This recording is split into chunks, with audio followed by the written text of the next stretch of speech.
Hello and welcome back to EFD. Yes, I haven't got my glasses on because they're getting fixed. But anyway, today, in honour of International Women's Day, we bring you a list of 10 of the most influential and powerful women in football history.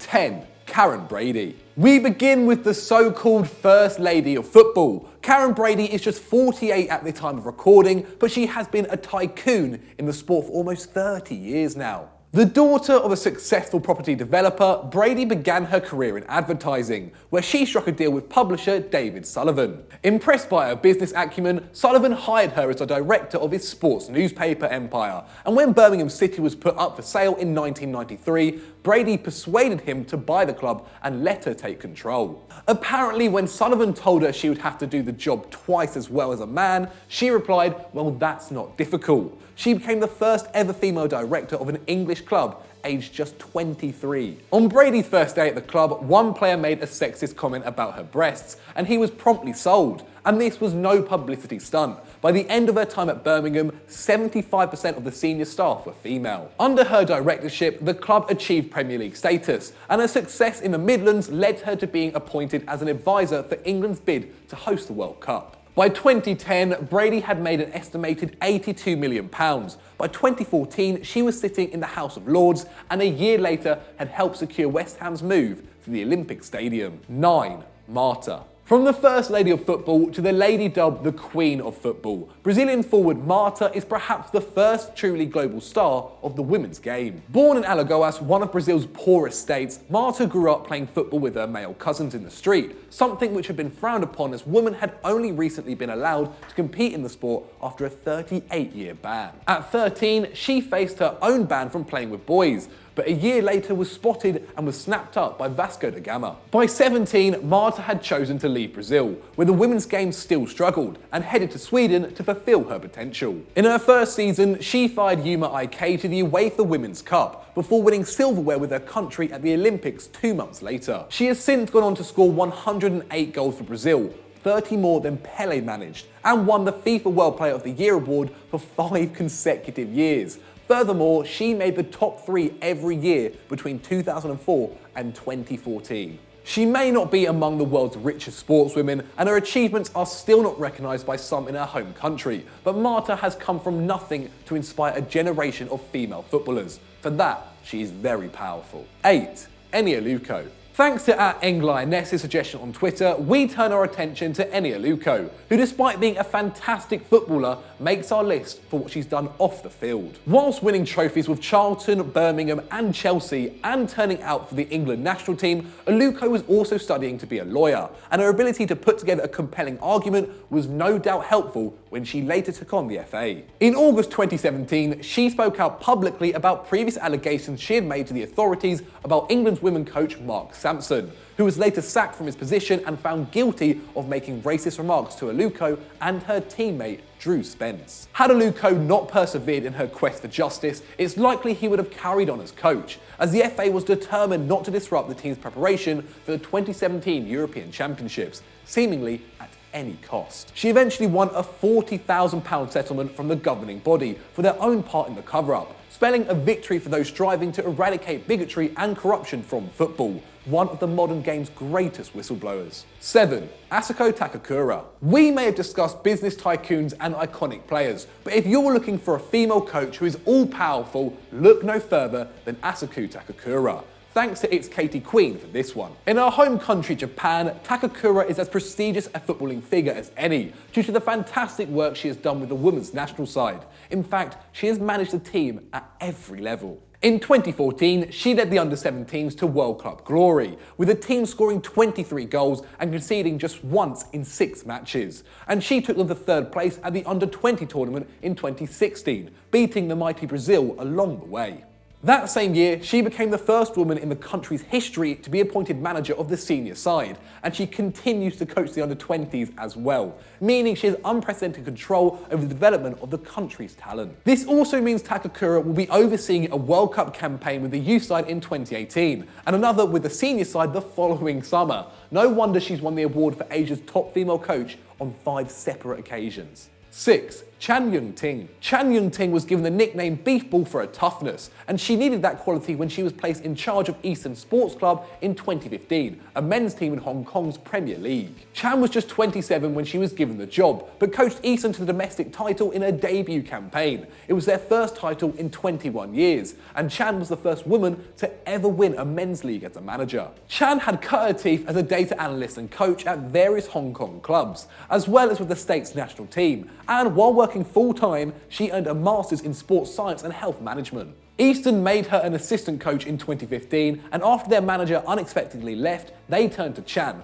who was the only staff member with an AFC coaching license. Thanks to their title win, Eastern qualified for the AFC Champions League for the first time, but came up against Ganju Evergrande, led by now Barcelona midfielder Paulinho. The Brazilian scored 3 against Eastern over 2 legs as they lost 6-0 and then 7-0 to the Chinese side, and exited at the group stage. They also missed out on a second title by just 2 points, and Chan quit after just 24 months in charge. She had won 27 and lost just 3 of her 36 league games. 5. Lily Parr. Although she may have never actually held a position of power in the game, Lily Parr's influence on women's football is unquestioned. Thanks to @SaintMass for suggesting this one. Growing up during the First World War, when the women's game had its first big boom in Britain, Parr began her footballing career in 1919, when she was just 14 years old. A 6-foot-tall chain smoker with a formidable left foot, she was an intimidating presence on the left wing even in her youth. Parr competed in the first ever international tournament a year later, playing against a touring French team for her side Dick Kerrs, named after the Preston factory where many of the players worked. Soon after, her on-field heroics were attracting crowds of over 50,000 people. The FA then banned women's football inside club stadiums because they disapproved of its commitment to charitable causes, and Parr subsequently travelled to the US, where she inspired new audiences with her star quality. America would eventually become a hotbed of female footballing talent. She eventually returned to play for Preston Ladies, who she helped to 424 wins in 437 games, and eventually retired from the game at 45 with over 900 career goals to her name. But Parr was not just an icon for women's football. For much of her life, she was openly gay during a time when same-sex relationships were considered obscene, and her courage has been celebrated by a number of LGBT organisations. In 2002, she was the first female to be inducted into the English Football Hall of Fame, 24 years after her death.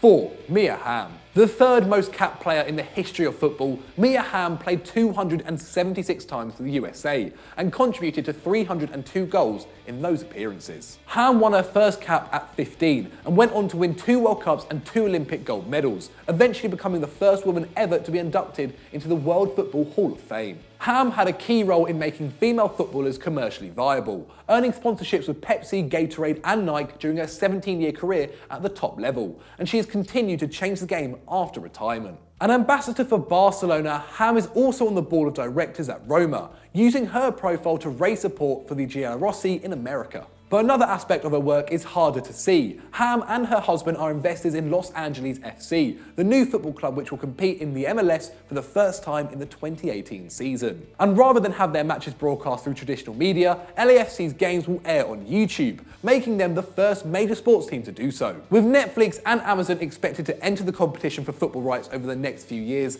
Hamm may have played a part in changing the way we watch the game. 3. Isha Johansen. The current head of Sierra Leone's FA, Isha Johansen was the first woman president of a national football association in Africa, and is one of just 4 women who have ever been elected to that position across FIFA's 209 member countries. A keen player as a youngster, Johansen founded her football club in 2004, FC Johansen, with the aim of giving opportunities to children who had been displaced by the country's civil war, which stretched from 1991 to 2002. The club quickly established itself in Sierra Leone's top flight, and Johansen's activism didn't stop there, as she launched Powerplay in 2015, a movement aimed at getting more women into football. That brought her international attention, and when Sepp Blatter left the FIFA presidency, Johansen was even touted as a possible successor. However, her position in Sierra Leone has come under threat in the last 2 years, after she, her vice president, and her secretary general were arrested on corruption charges. Critics claim that the trio had stolen public funds and abused their office, but FIFA audited the FA accounts and found no wrongdoing.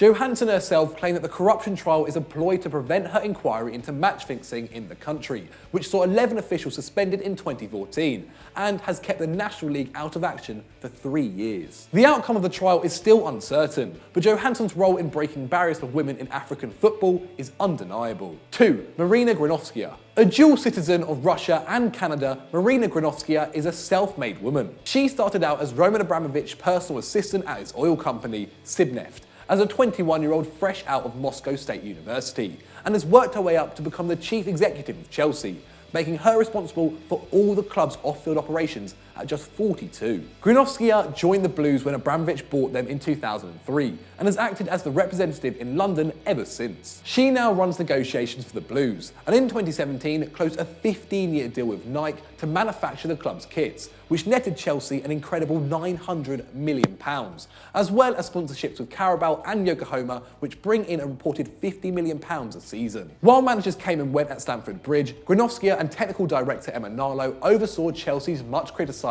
but extremely lucrative buy and loan scheme, and built a side which has won 5 titles and the Champions League in 15 years. With Eniola leaving for Monaco in 2017, Granovskaia is more powerful than ever, and arguably has been the chief architect of one of global football's superpowers. 1. Fatma Samoura. Senegalese diplomat Fatma Samoura is the first woman ever to become FIFA General Secretary, and the first woman to sit on the organisation's board since it was founded 100 years ago. Samoura took on the position in 2016, after former incumbent Jerome Valcke was implicated in the corruption scandal which brought down Blatter. Samoura speaks 4 languages and was formerly an administrator with the UN's World Food Programme, which delivers provisions to those in need following civil war, drought and famine, and she worked to alleviate crises all over the world, including those in Kosovo, Liberia and Timor-Leste. She was eventually appointed a humanitarian coordinator in Chad, where she helped with the influx of 300,000 refugees from Sudan. Now the second most powerful person at FIFA, Samoura runs the organisation's finances and deals with the international relations, as well as with planning of the World Cup. And she has already been a force for good, taking on the Qatari government in an attempt to improve conditions for the migrant workers building their stadiums. So that was our 10 most powerful women in football history. What do you think, and have we missed anyone out? We could easily do a part 2. Let us know your thoughts in the comments below. If you enjoyed this, why not check out Football Mundial with me and Michael? Hit me up on Insta, Twitter, all that jazz. And as always guys, don't forget to like and subscribe.